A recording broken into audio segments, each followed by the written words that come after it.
Well, when you're talking honorary Raptors for life, there's a name that's at the top of that list. JYD, the Junkyard Dog, Jerome Williams. What's up, my guy? Do you miss playing? Do you still play it all? I always miss playing. Last night, I dropped 30, 13, and 3 on some innocent bystanders at a local Lifetime gym. The Raptors, they're playing really well right now. Okay, Yes. but what did you think about that DeMar trade? Try to not mix politics and business.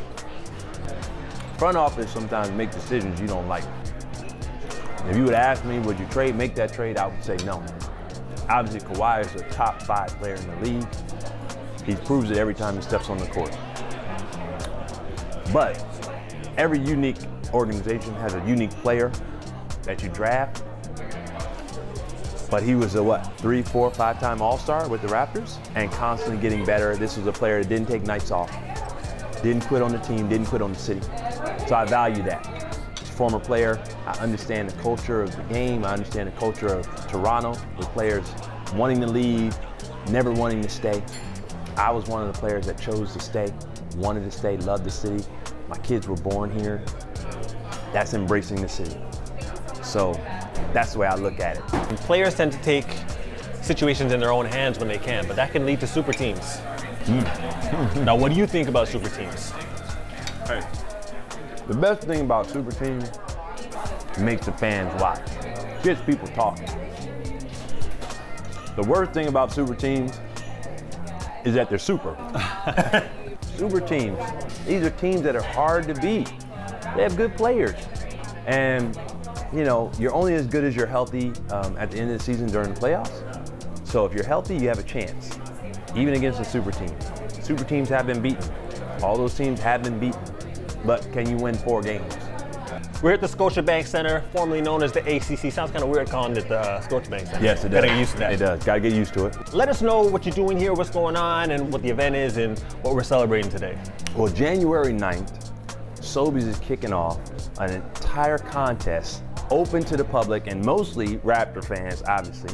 And all they have to do is take a picture of their pregame meal.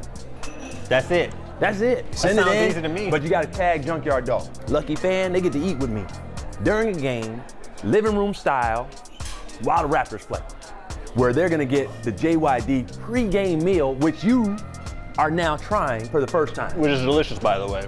The Brussels sprouts with porterhouse 32 ounce gives you everything. Great compliment to the meal, absolutely. I've chosen as my game day meal comfort food. I wanted to be comforted before I went into battle. This was it. Every game, unless something happened. Real. Earthquake, the freezer froze, it broke, the truck didn't come, something happened that I didn't eat this as my #1 meal. I've been known to throw it down in the kitchen, but more important than me cooking is making sure my wife cooks. See, that's where guys make a lot of mistakes. Yeah, I love to cook, but more importantly, I love to eat. You were at Georgetown. I'm a huge Allen Iverson fan, you know what I'm saying? I'm sure you guys are really close. I'm from Toronto, so obviously, you know what I'm saying, huge Vince Carter fan of you as well. You played with both of them. Yes. But who did you enjoy playing with more? Man. These are tough questions. Those are 2 great teammates. Vince Carter was so exciting to watch and play with. I mean, just unbelievable. He brought my energy levels up tremendously, but Allen Iverson, hands down, would have to be my pick. We were also college roommates too, first semester, so got to know him on a personal level. And college, you're playing for the love of the game. They weren't paying us in college. I know some institutions do pay. Georgetown isn't one of them. Well, much respect to you and all you do. Jordan or LeBron? Jordan. Number 23. Respect. You know, making his free throws.